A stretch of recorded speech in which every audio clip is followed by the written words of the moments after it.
Hi everyone, welcome to 12Petals Fireside Chat on performance etiquette and communication. I'm Christina, the founder of 12Petals, and we're super excited to have Kara, Cherry, Ellen, and Emily with us today. So, just an introduction on our speakers for today and mentors. Kara, she's a US-based bassoonist and educator, specializing in chamber music, creative projects, and cultural exchange. She is a solo bassoonist with WindSync, one of North America's most active wind quintets, and a founding member of the Breaking Winds Bassoon Quartet. She's also a prolific arranger of music for chamber winds. And Emily began playing music on violin and started oboe in middle school.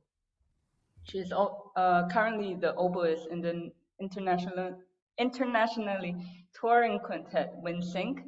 She teaches at St. Mary's College, Maryland, and is a freelancer in the Washington, D.C. area. She has appeared as a soloist with the University of Maryland Symphony Orchestra, Washington Asian Philharmonic Orchestra, and the Amadeus Orchestra. She has performed with such orchestras as the National Philharmonic, Allentown Symphony, Maryland Lyric Opera, and is also currently principal oboe in the Garden State Philharmonic. Now, Cherry, she's a versatile musician and enthusiastic chamber musician. She has shared the stage with renowned musicians, including Esteban Batalancon, did I pronounce that correctly? Yeah. James Thompson, Giuliano Sommerhalder, Florent Ho, Michel Arignon, and Piotr Milewski. Cherry is a piano faculty at the Hong Kong Baptist University and coaches piano chamber music and graduate degree collaborative piano at the Hong Kong Academy for Performing Arts.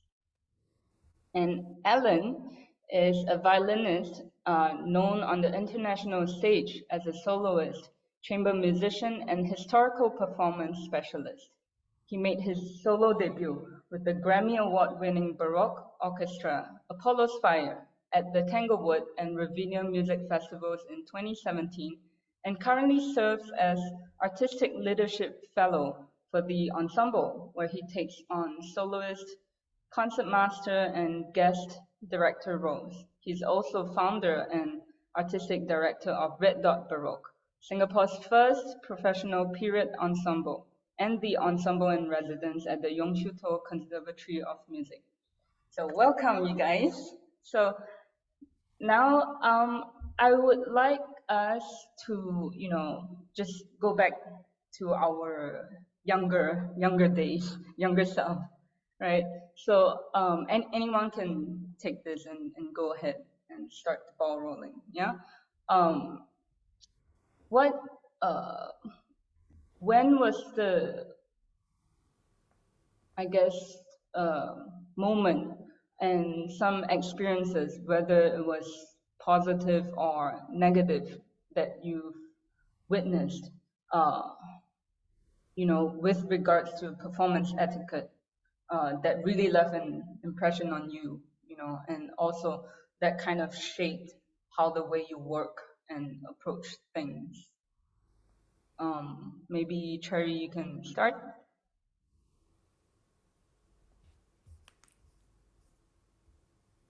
Okay. Oh, everybody can hear me, right? Yeah. I think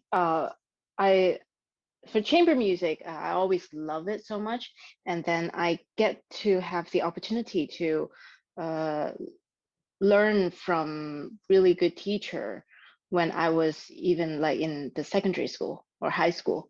Yeah, and I get into chamber music because of the teacher that taught me a lot of things. And then I get to see how because when I was young, we were so-called, I'm a pianist, so we are so-called accompanist. Yeah, and then we didn't have a term, at least in Hong Kong, we don't have a term that is called a collaborator. It's always accompanist. And it's like you're the lower not very important musician in an ensemble, but it's totally wrong, right? But I did get good teacher, and then they taught me a lot of things that I can discuss with the other partner, and also how to communicate with the partner. The teacher would tell me, actually, they need to listen to you because for pianists, you're often the rhythm provider, and also you know everything. All are on the score. Yeah, and then later on, I'm lucky, and I got to collaborate with a lot of big artists that came through Hong Kong, because Hong Kong is like a hub. So my teacher knows that I really like to play with other people, so I get the chance. And then I see how the big artists, they are very polite and they are very genuine. I think genuine is the most important thing. Like, they are big name artists, and I would get scared because I was still a student or a younger younger musician, and I would get scared. But then I see them, hey, you're quite friendly and you treat other like, even if you're a young pianist, they treat you like colleagues, and they would respect how you play, the tempo, and also the musical ideas that I was doing. So I learned a lot from seeing what other people, how other people interact with me. I think that's the most important thing, genuine, and also respect, and empathy. Yeah, all these things. Yeah. Let me, okay. Maybe other people Yeah. can. How about Emily? Yeah. Sure. So I have my cat on my lap, so if she pops up in the video, don't be surprised. Um, yeah, we're talking about our younger days. So I think my earliest memories of music and collaborating in chamber music were, of course, when I was really young. And like you mentioned, I started on violin. And I have an older sister who played piano. And the two of us played a lot together, and sometimes, our parents forced us to do that for like family gatherings and all that stuff. But it was actually really really great to be exposed to this thing we call collaboration from by the time I was like, in elementary school, like in, fourth grade, third grade, that kind of thing. My sister and I were already playing a lot together. And then when I picked up oboe, she would play with me on all these things. So I actually didn't. Cherry was talking about accompanists. Like, I actually really never saw pianists that way, because my older sister, who I looked up to, was my pianist for a long time. So we were always collaborating, and I just really liked the back and forth. Sometimes we didn't always get along. We were sisters, of course, but right from that early age, I just really enjoyed playing with other people rather than by myself. So I think that really my parents kind of saw that in me, and so they started sending me to specifically chamber music camps in the summer, right from when I was like in middle school, high school, and onward. And even when I went to some of the orchestra camps, I always enjoyed the chamber music aspect of that, maybe even a little more than playing in the orchestra, although I loved playing in orchestra. Because we can throw around so many ideas, and when you're in an orchestra, there's not everybody can share their ideas with the whole group, but in a chamber ensemble, everybody can share their ideas, because there's only 3 to 5, 6 of you guys, and it's really fun to see what other people have to bring to the table. And I think that when I got to undergrad, when I was doing music studies at Eastman, I jumped at every opportunity to do chamber music, because I just had so much fun hearing what other people thought of certain types of music, because they would always think differently than you, and you always want to build out your ideas to include as many different types of people's perspectives as you can, because then it makes your own music more relatable to more people.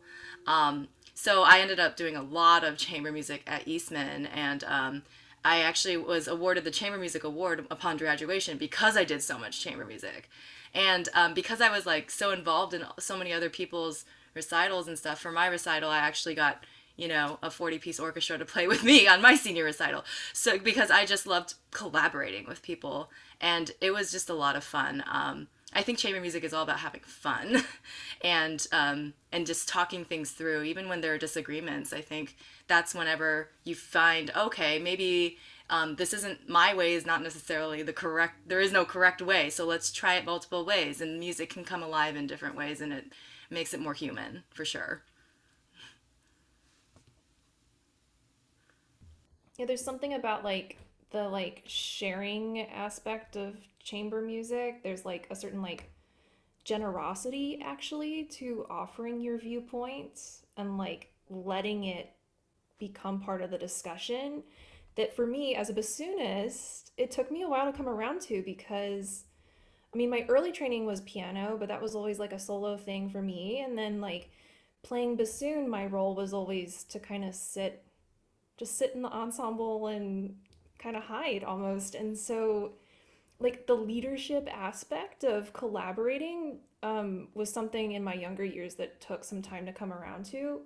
And I hadn't even considered it until I was playing a side by side with my local orchestra, which is I grew up in near a city in Texas called Dallas. It was the Dallas Symphony Orchestra, and um, the bassoonists who were the performers from the symphony kept telling me like, "Show us more, play louder," like all these things. I was like, "Bassoonists do that?" It was actually kind of a revelation to me that like my contribution was important. And it's something that I think about now. Obviously, like in a professional wind quintet, our instruments are so different that like we're all gonna be doing our own thing in terms of our contribution. But we'll go and we'll coach Emily and I when we go, to even to a university or working with younger students, high school chamber groups. You kind of see people slotting themselves into little roles, and actually there could be more creative communication and more leadership from all the musicians, and we even noticed that like then in the youth orchestra. So anyway, I feel like that's a lesson that I had to come around to as a young performer is that everybody has their contribution and kind of like needs to offer it to get the best musical product. Yeah, I think it's interesting when we think about the experiences that kind of shaped us into the musicians that we are today, right? A lot of times we kind of tend to look back at our conservatory experience and like what we start learning only after when we end the conservatory, right? Because that's like the point in which like we go professional and so forth and all that. But I actually feel that for me, my experiences in high school actually played like a huge influence in what I'm doing now, looking back at it, because Christina would know that the Singapore kind of like public school system is super intense, and a lot of times there's just a lot of academics, and then you're like doing a lot of like you're being very involved in school and that kind of thing that you don't really have that much time to practice maybe.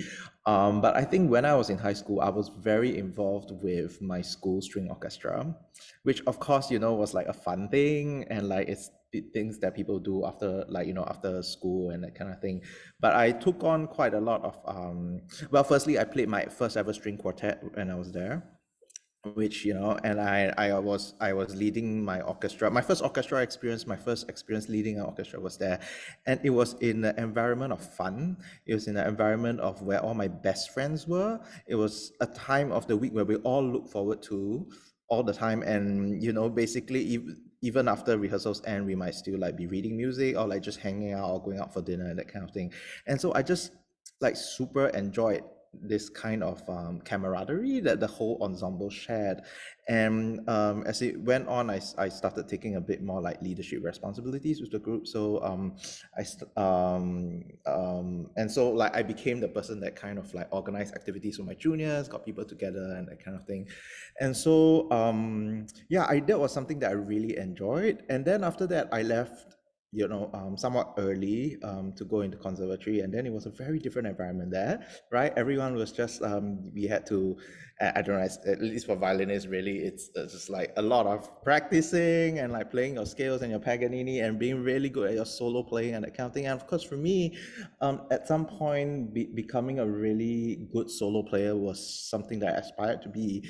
And but then it took me a while later when I kind of came to the States for my master's and started playing firstly in a string quartet seriously, and then after that playing a little bit more early music, which by nature of it has a little bit more collaboration. Then I started realizing that, oh my gosh, this is actually like what I really enjoyed the most, like playing together with people, working together with people that you get to know as more than just colleagues, but like, how they are as people and how they translate into how they play and how we communicate with each other during rehearsal and after rehearsal. So, and I think part of this has also translated into why I started my own Baroque group in Singapore, because it was just, we had a nice group of members that we really wanted something to happen in Singapore. And then I was just like, I almost felt like I went back to high school again, being that, okay, now let's do this like concert or something like that, and we'll just like make it happen. And I mean, I think, and then I just came to realize that a lot of these skills that I picked up, like people skills, leadership skills, or like how to communicate with people and all that, was all during my time in high school. Like these are kind of like human life skills kind of stuff, which actually you cannot really learn in conservatory, not actively at least at this point. Maybe things are changing, which is great. But yeah, that's just my experience and my journey. Yeah, thank you.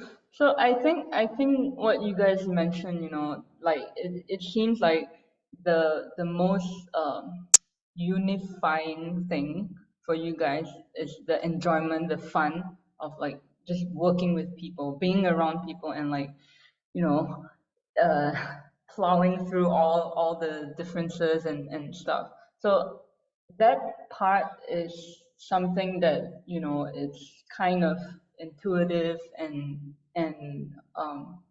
you feed off that good energy when you do vibe with someone that you can work well with.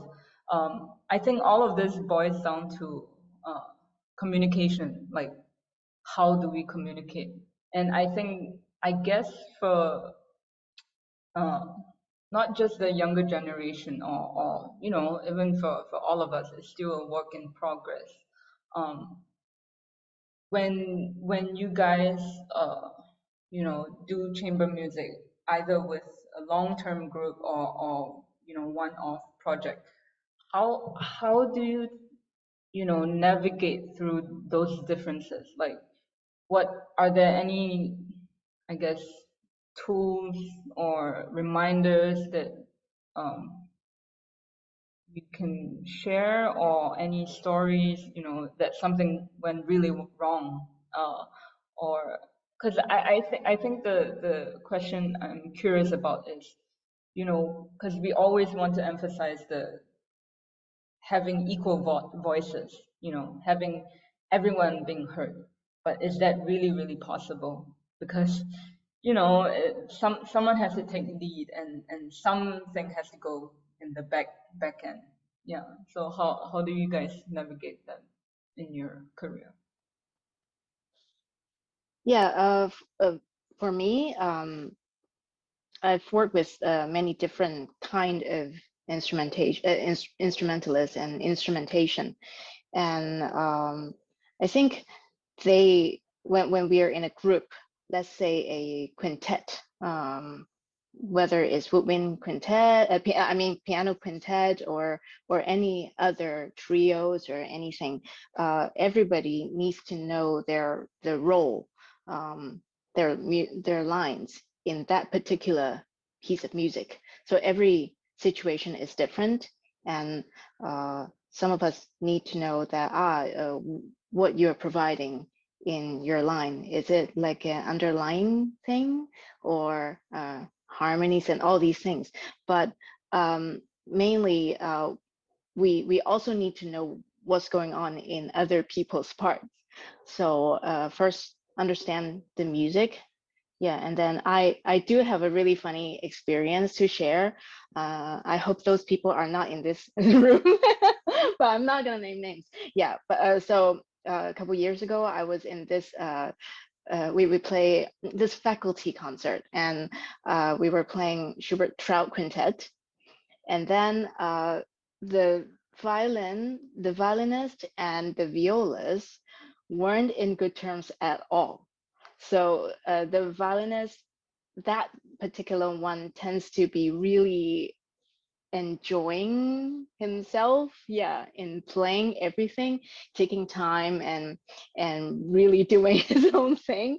And the violist, let's say it's a he, okay, everything he's more like a structure person, yeah, and so everybody needs to line up, sort of thing, yeah. And then because we only have like 3 rehearsal and then the faculty concert, yeah, and then they are the guests, yeah, and then they didn't get along at all. So during the rehearsal, me and then the double bass player and also the cellist were like, what's going on? That's interesting. Yeah. So once in a while, when I saw that happen, they're older than me, but then since I think because I'm a Asian woman girl, I thought I'm nicer, kind of. So I just said, why don't we try to try different ways? Yeah, sometimes you have to try different way to know how it sounds. Your way sounds better, or the other one. And also maybe I also give my own feedback.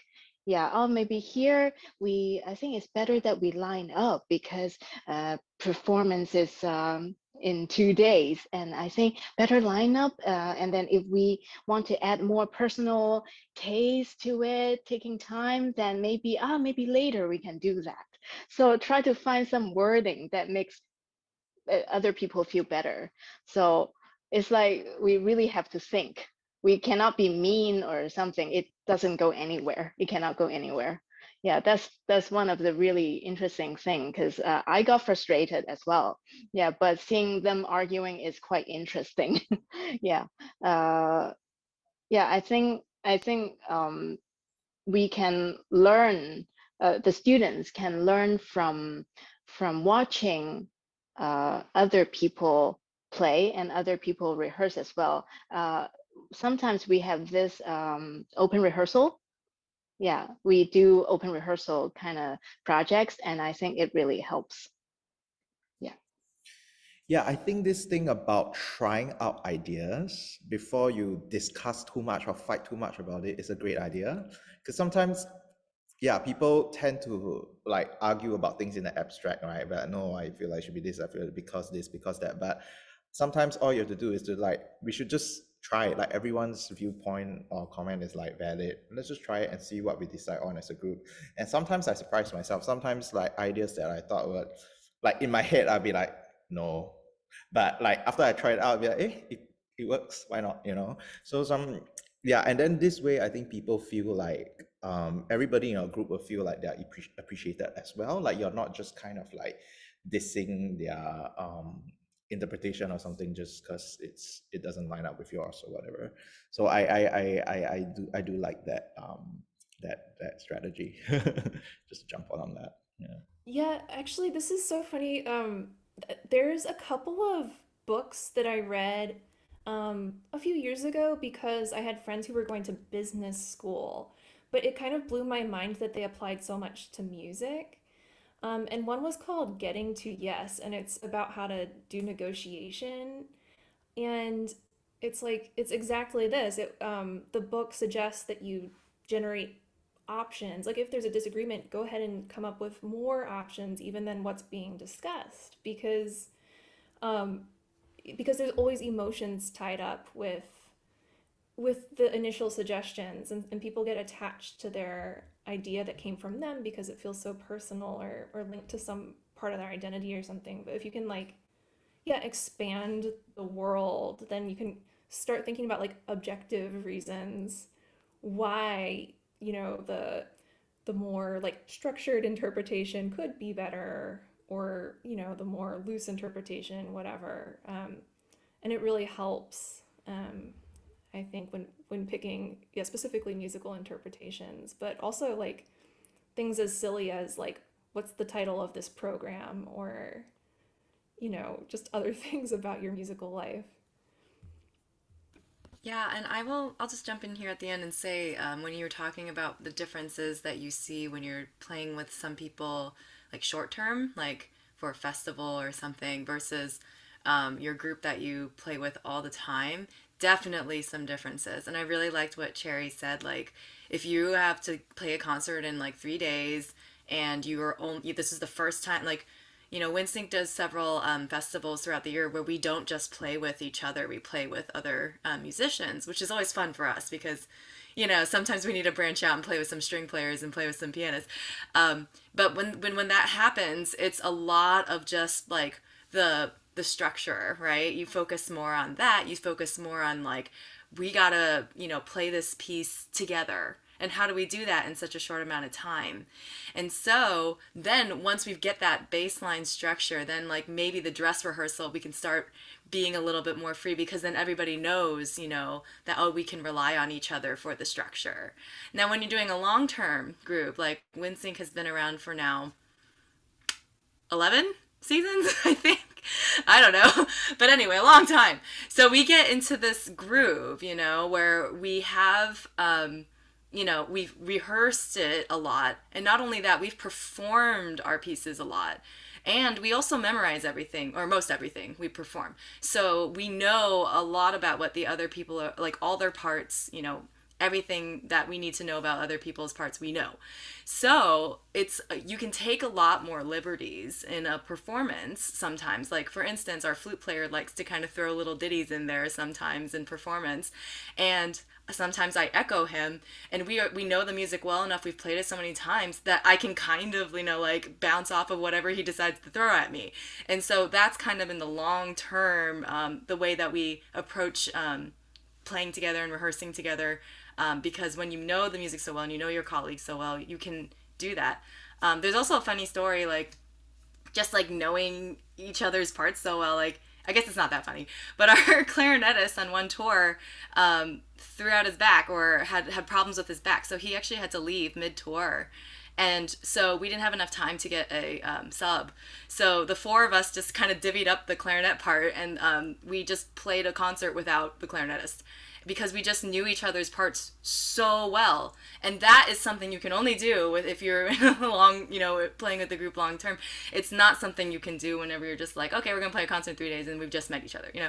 So there are definitely different mindsets, I think, that you take whenever you approach the new groups versus like your old pals that you've been playing with forever. And it's fun, actually. It's kind of refreshing sometimes to play with new groups, because then you don't go back to the old, like, oh, you know, this person likes this person likes this. It's like, oh, what do you guys like? I don't know you at all. Tell me, you know. I'm interested to see what you have, you know, to bring. So anyway, that's my Yeah, that's awesome. I think so going into, you know, like the negotiation part and how we communicate with other people, you know, just to try to get the most balanced harmony within the group, or within each project. I'm wondering, like, for you guys, because all of us have like boundaries, right? And when when did you guys start to realize the importance of like your own boundaries and taking a firm stand on it, you know, because there's a risk of being too nice about everything, and you know, sometimes people take advantage of that. So when was it in your career, or even back when you're a student, whenever that was, that you realized how important that was? Or did something trigger it? Or you know, how did it help you navigate through that and up till today, I guess? Is there any examples of stories that you realize like, nah, this is where I stand? Emily, do you want to start? Sure. I'm trying to think. I think like when you're talking about boundaries, definitely when, I think maybe all of us when we were younger, um, maybe not all of us, but you don't know as much, and you don't know as much, so you don't, like when I was first in those chamber music camps, I was in middle school, I was definitely one of the younger people there. So I tended to kind of just, not say anything and defer to the older kids, defer to all the, but as you feel more confident in your own abilities, as the more you have experience, the more you study your part in the piece and that kind of thing, then I felt like and maybe in high school, it was maybe when I was actually playing string quintets, not even on the oboe or anything, but in my high school we did a lot of states in the U.S. we have solo ensemble. They're not competitions; they're just like an opportunity for high school students to play a solo or chamber piece and get judged on it. And so I was doing that on both oboe and violin. And I think whenever my school put together the string quintet, and I was put on first violin, that's the time I had to kind of step up and be like, listen, okay, I guess I'm playing first violin here. But, and it was with friends, so it was safe. But I felt like, okay, I have to say my opinion more, And I found that everybody else was feeling the exact same way as me. Like everybody was like, I don't really know. I don't know. I don't want to say anything. And then if one person can step up and be like, okay, let's start somewhere, and then give everybody the opportunity to say their piece, then that gives other people more confidence to step up and say their opinion and not just, sit in the background. Because in chamber music, you can't sit in the background. You can't hide. There's no either with your sound or with like your musical ideas and stuff. There's only 5 of us in a quintet. So I think that what gave me the confidence is kind of I was just thrown into it in high school, and then I saw so many of my friends feeling the same way as me. Like you might feel like, oh, I don't know, but everybody else at some point in your life, especially if you're a young student, they probably feel the same way. So they would appreciate if you stepped up and said your opinion and then asked them what theirs was, and then they'll share theirs, So I don't know if that actually answers your question, but but I think that maybe was a pivotal moment for me to kind of be a little more confident in like what I was talking about. And even if what I said was totally wrong, it's like, hey, I learned from it, and like at our next coaching with our teacher, they can tell me I'm wrong, that kind of thing. So it's a great learning experience. Okay, maybe, yeah, similar to Emily, what Emily said is the confidence we carry in ourselves. And I was hesitant to say it, but then I'll just say it. Okay, so sometimes I tend to think that when I was younger, I tend to think that, okay, I'm short. I'm a short girl. Yeah, and then tiny, and then back in the days, I was younger as well. Yeah, so I always think that I should also shut up or not say anything, because maybe they wouldn't treat me as their equal peers, or being equal in an ensemble or chamber music, any setting. But then just after a while, I realized that it doesn't work, because although I'm kind of shy, I was kind of shy when I was back in the days, when I was a student, even a university student. But then I thought that because I love music so much, and I do have my own opinion on the musicality and for that piece of music. So sometimes I would feel, I don't want to give up my own thoughts. So I would start feeding the other people what I thought, maybe in a nicer way, and then they actually like the idea, like my idea, and then I started to gain some more confidence in myself. I think you really have to step up. You really have to get out of your own comfort zone. Sometimes we would feel like if we don't say anything and let other people feed the information and also suggestion, then you feel most comfortable, but in many cases, no. For example, for a pianist, we are often at the back in an ensemble. So usually the violinist and or any other instrument in a collaborative sense would be the other instrument, or the singer would seems to be like your boss, but no, it's not. It's actually very equal.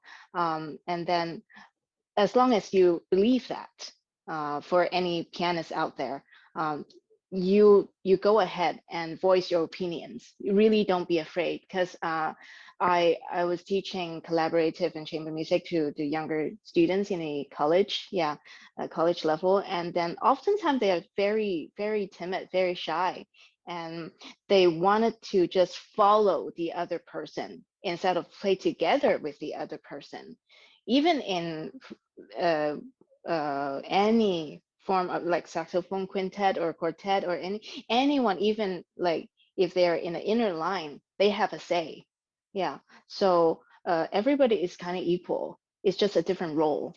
Yeah, so they really have to realize that, and I'm really hoping other pianists or other piano teacher can really tell their own piano student how important pianists should be, in any chamber setting.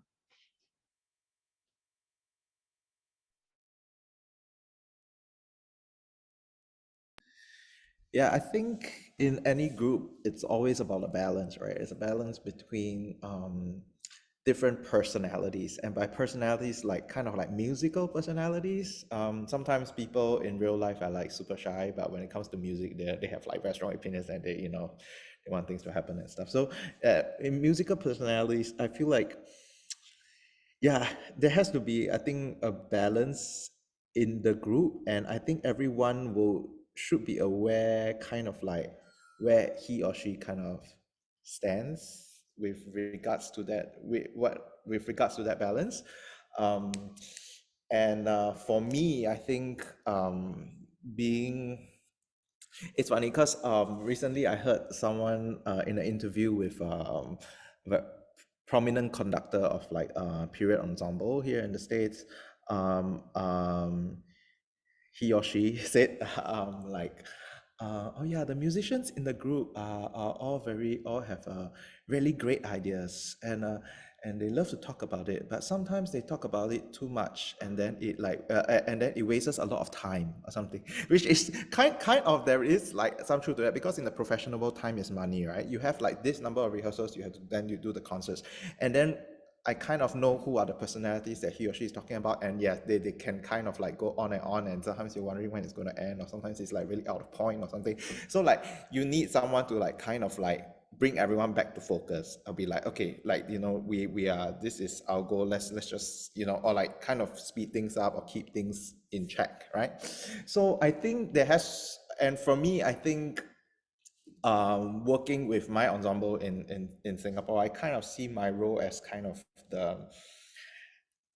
like I'm steering like a boat or something. Like I'm the person who's steering the direction. So I kind of guide everyone as to like which direction we're gonna go.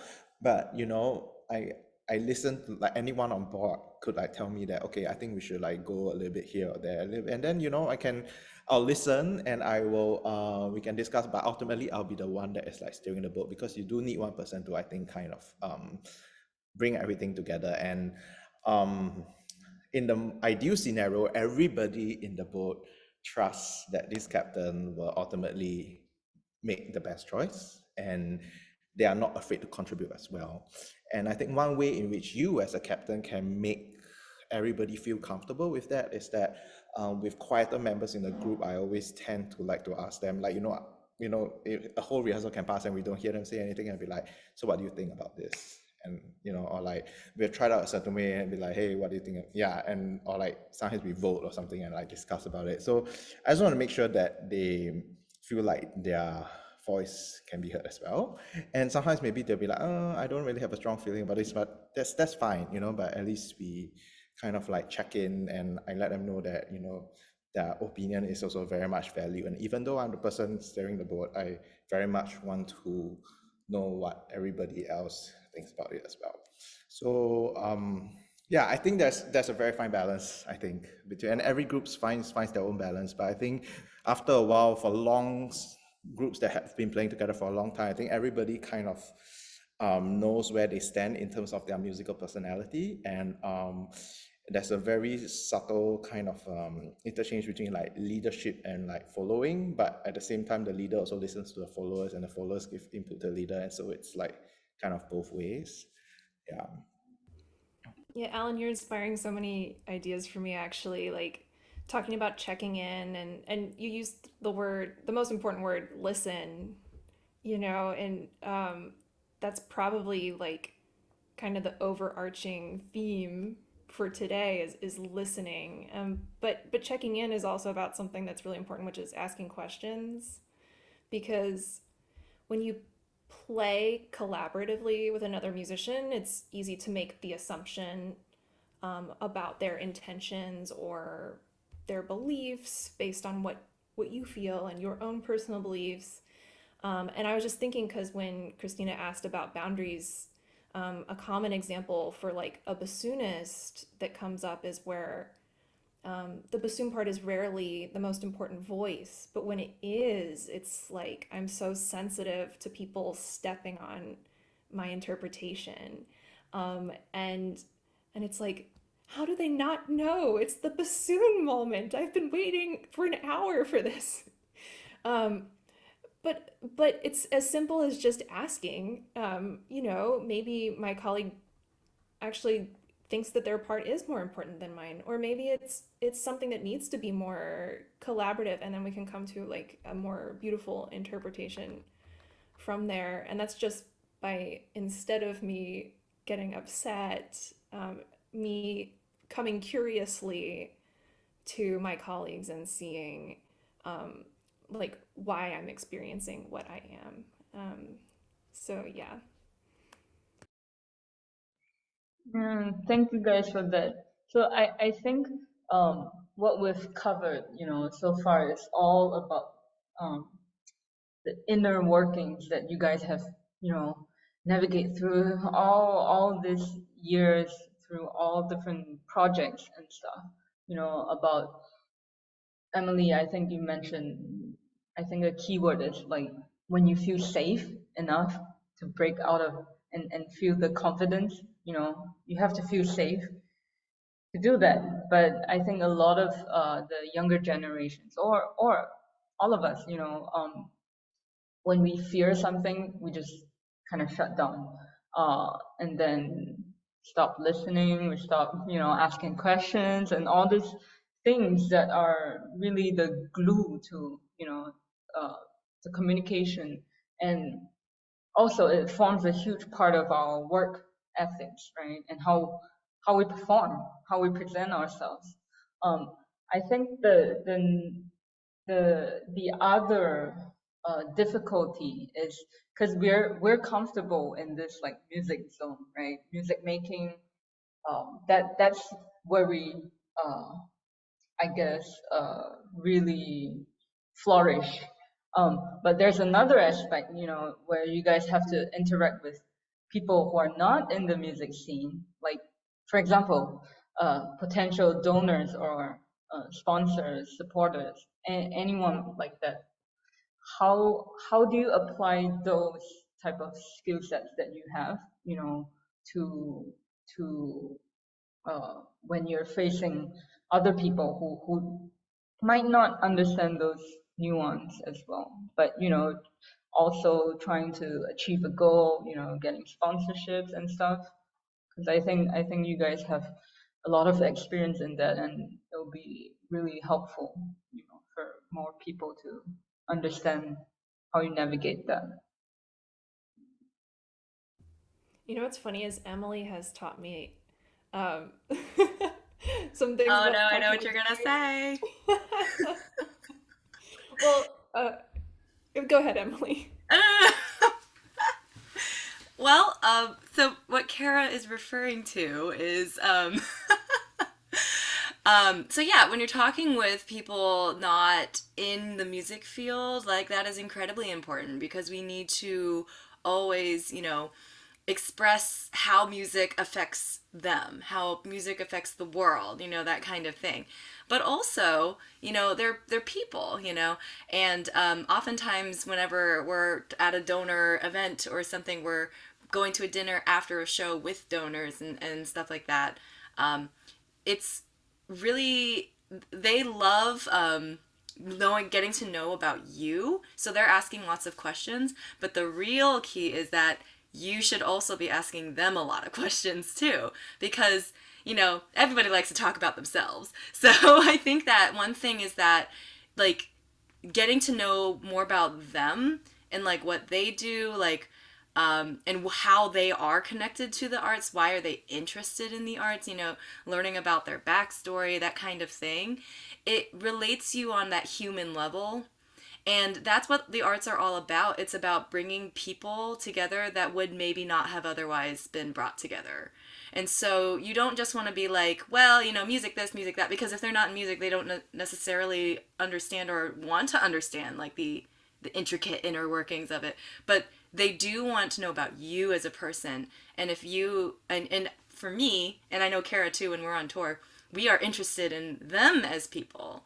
So I think asking a lot of questions is like a big running theme here, is really helpful for them too. I did a internship at Wolf Trap, which is one of the performing arts centers here in DC, and that was actually, they have this is a little like planned, I guess, but they literally handed us a sheet of questions to ask people, when you're networking or when you're talking with potential donors or stuff like that.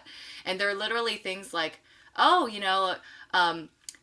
where did you live before this? Or how did you guys meet? If it's a couple or something, and oftentimes when they tell that story and they're expressing their life experiences to you, then you can be like, oh, then how long have you been part of this organization? Or how long have you been coming to concerts? That kind of thing. Like, oftentimes music does play a big role in their lives, and that's why they're interested. That's why they're there. And that's when you can be really, like, you can relate a lot to them. I've gotten in some really deep conversations with some donors across the country just because I just started asking them questions, because they see your bio, they know more about you than you know about them. So I think it can take a different direction if you start to ask them about themselves.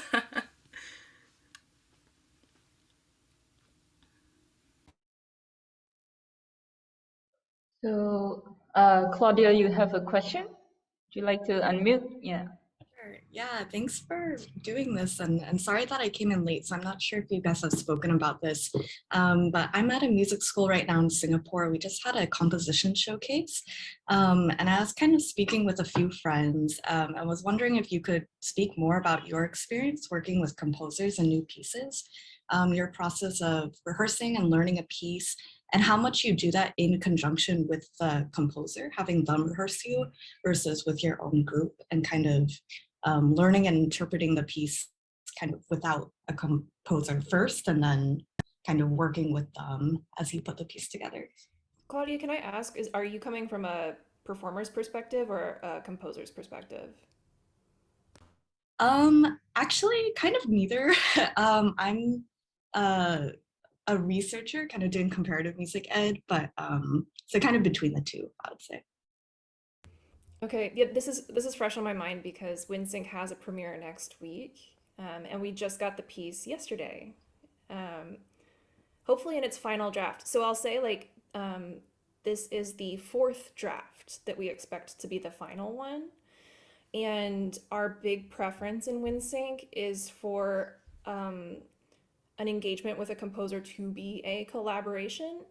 That doesn't mean that we as the performers are composing anything, but and we want to work with whatever the composer's preferred process is, but we definitely encourage them to send us sketches, to send us parts if they have questions about our instruments, especially because our instruments have strange techniques and certain idioms that they might not know about. And we are happy, like, we will record your sketch for you. We will Zoom with you if you're a composer.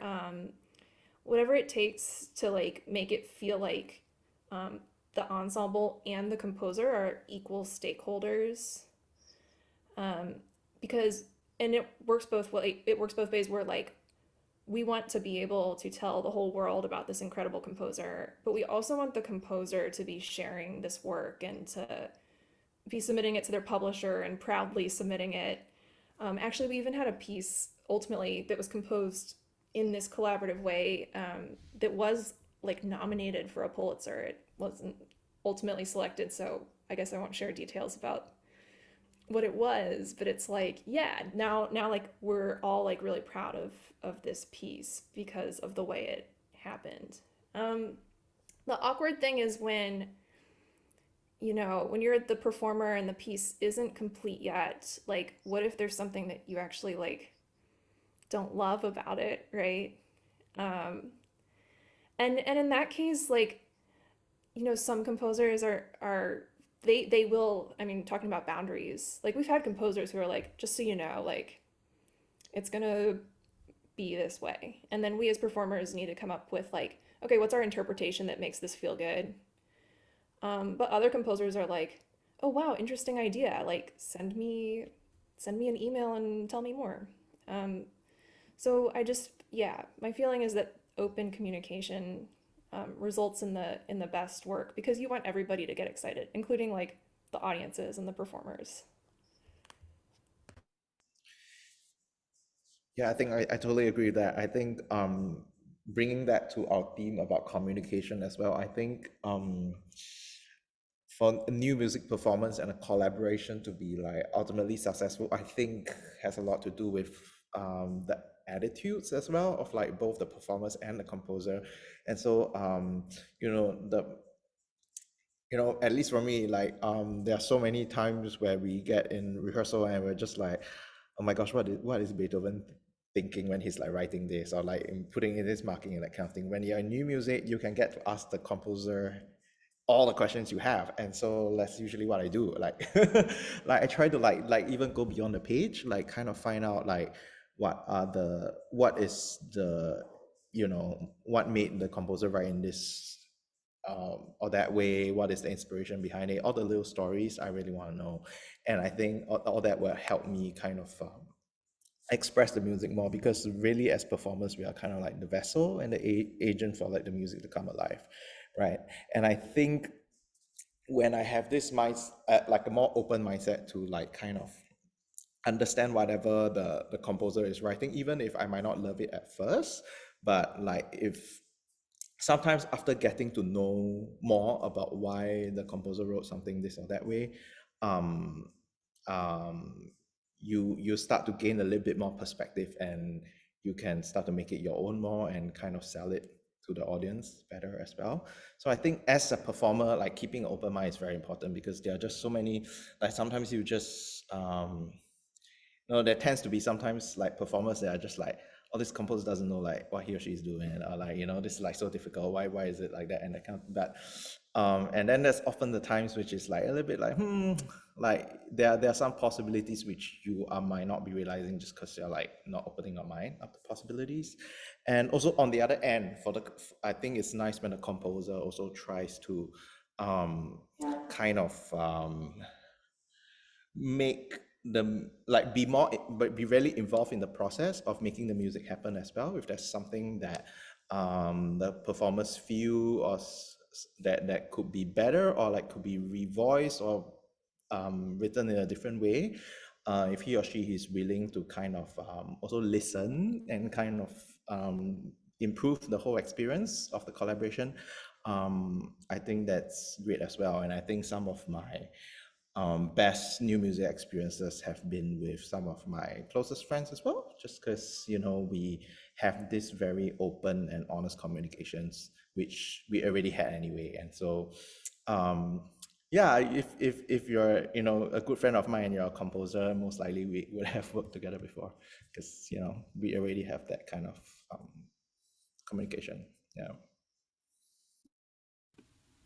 Yeah, I'll just add on like I think that one thing that's really cool about music is not is of course, when you write it out, It's obviously it needs to be there.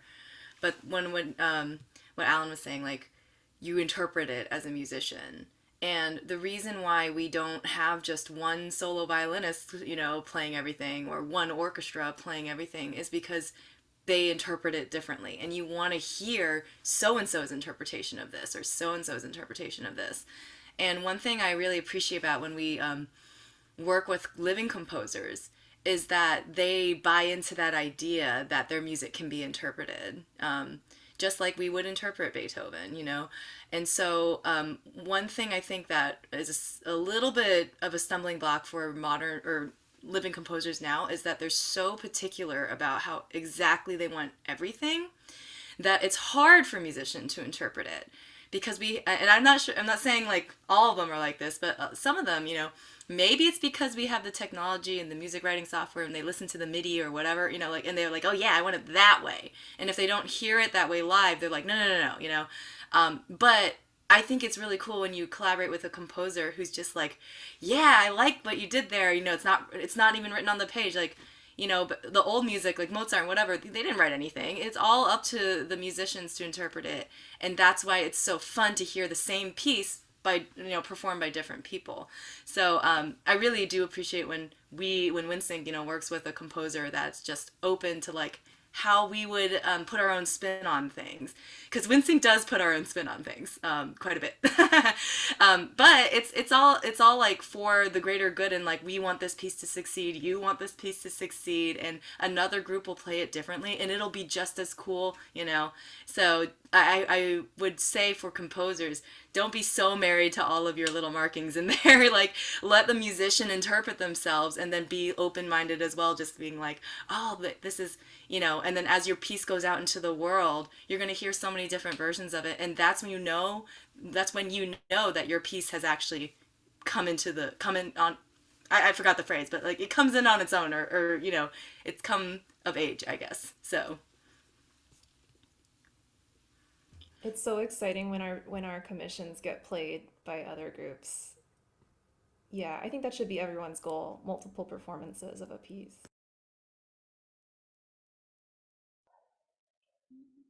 Thank you, Claudia, for the question. Yeah. So I guess we're coming to the end of the chat.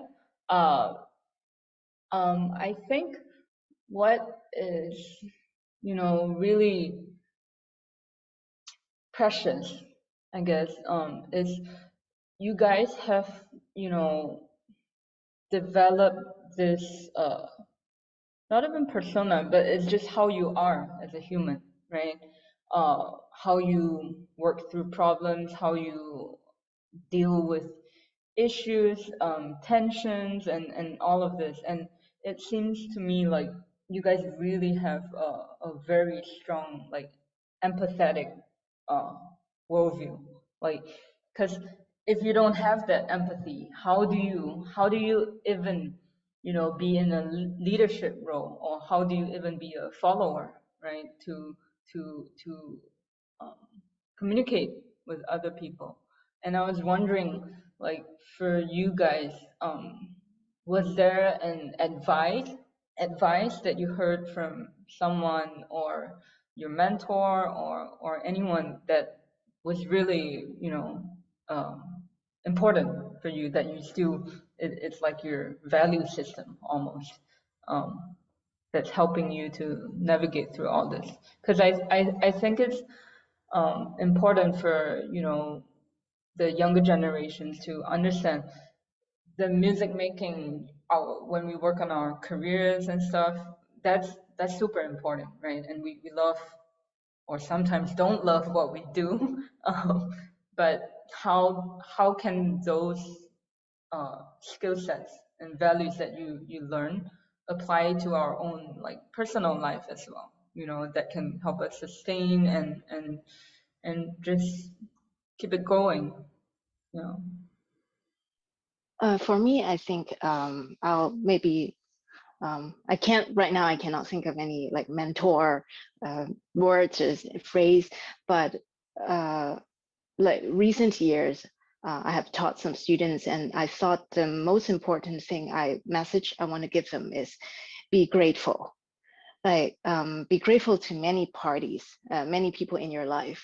Yeah, not just your teacher, but then people that help you get this concert opportunity, or anyone who help you in any settings, even to ushers or to assistant that bring you to the backstage, like all these little things. Because I don't know if it's the generation thing. The younger generation sometimes tends to be a bit blunt. Sometimes they thought, well, I deserve. I've got this concert and I deserve to be here. You need to treat me differently. But I don't think so.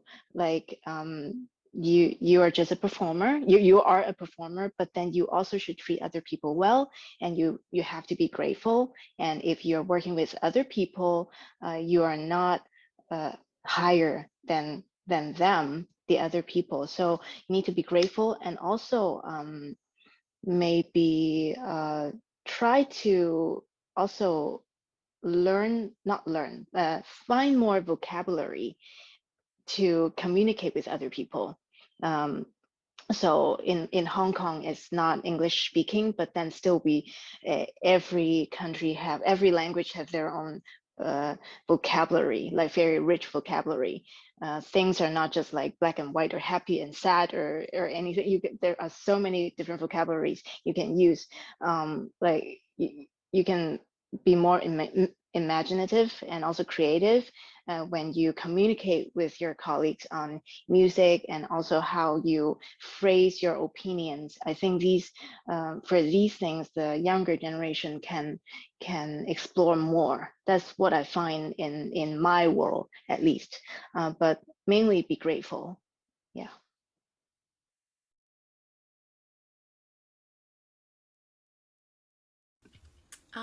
I guess one thing that I can think of is it's along the same lines as what Cherry's talking about, like being grateful, but then also like no matter what group you're playing with, like if you're a student and you get out of school and you're you're just starting out and gigging, trying to get gigs, that kind of thing. Sometimes you might find yourself in a place that you know it's not like it's the most musically gratifying experience or whatever, you got to work towards that. But no matter where you are, you give it your all, no matter what group you're playing with, and no matter if it's just this one-off thing or whatever, you prepare, like, that how you can hold yourself up to your standard, and no matter what setting. And I just think of, like, so my teacher at Eastman, Richard Kilmer, he played baritone saxophone in a military jazz band for a while. It's like, no, and then, like, no matter where he was very careful about his preparation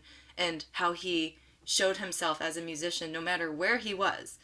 And it got him very far. I mean, obviously, and so I think that if you take that mindset and just be like a gracious, grateful person, like, I'm happy to be here, I'm willing to work hard, I'm going to hold myself up to this standard.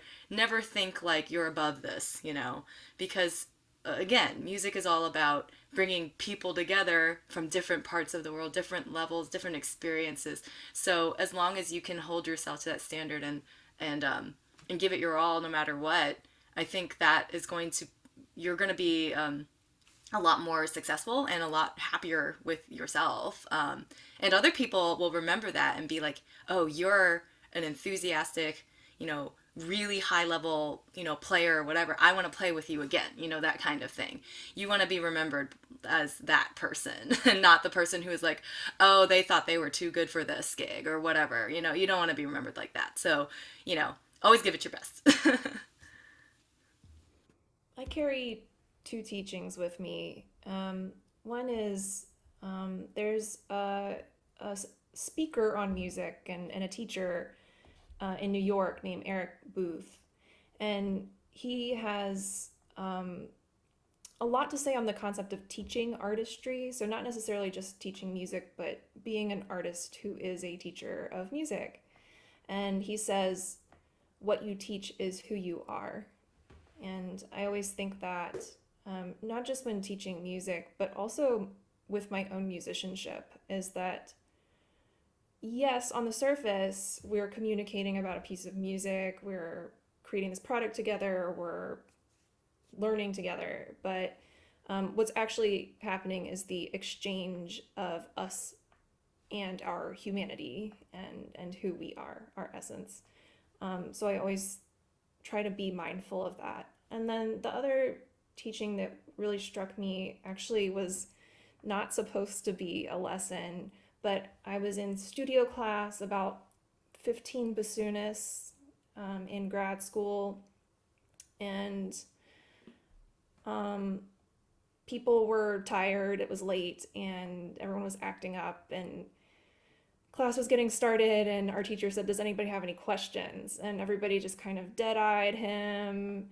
And then in the awkward silence, a young student said, "Oh, what's the meaning of life?" And then studio class started and things were moving along. And then for some reason, he paused class and told us that we find meaning in life through service to others. And, you know, I always respect my bassoon teachers so much for their knowledge of technique and history and all this, but it was really cool to hear that lesson specifically.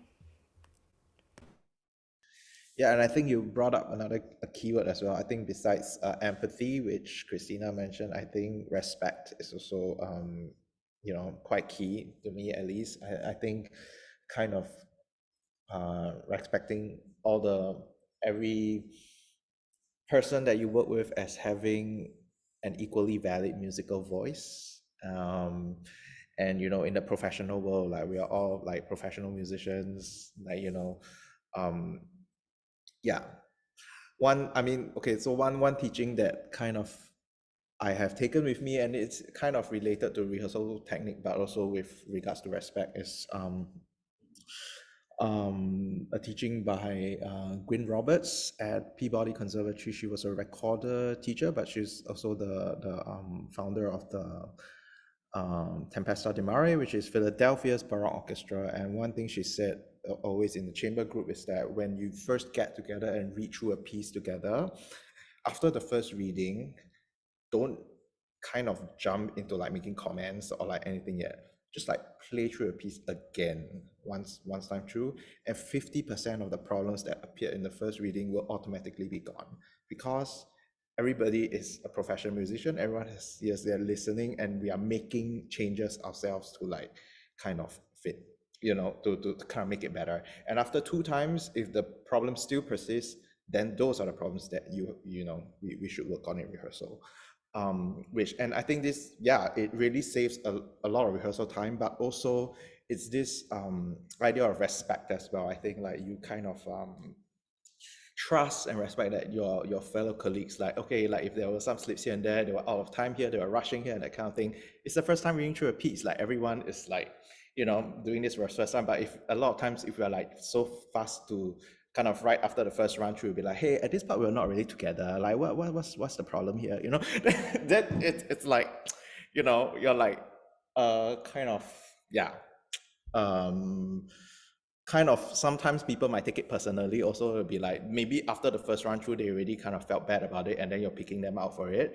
Whereas, when you do it the second time, things will just naturally get better, and you didn't really have to like go through all that trouble, right? So I found that to be one of in the rehearsals that I run subsequently with my own groups and stuff, one of the most useful words of advice that I've got from a mentor. Thank you guys for all the beautiful sharing. Does anyone else have any questions so far? So thank you guys for the wonderful, good evening, good morning over here, different parts of the world. Yeah, so we've come to the end of the Fireside Chat, and hope you guys have gained some really good insights. I mean, I'm gonna need to like process what you guys have shared too. Yeah. No, I So, definitely learned a lot. Yeah, thank you, everyone.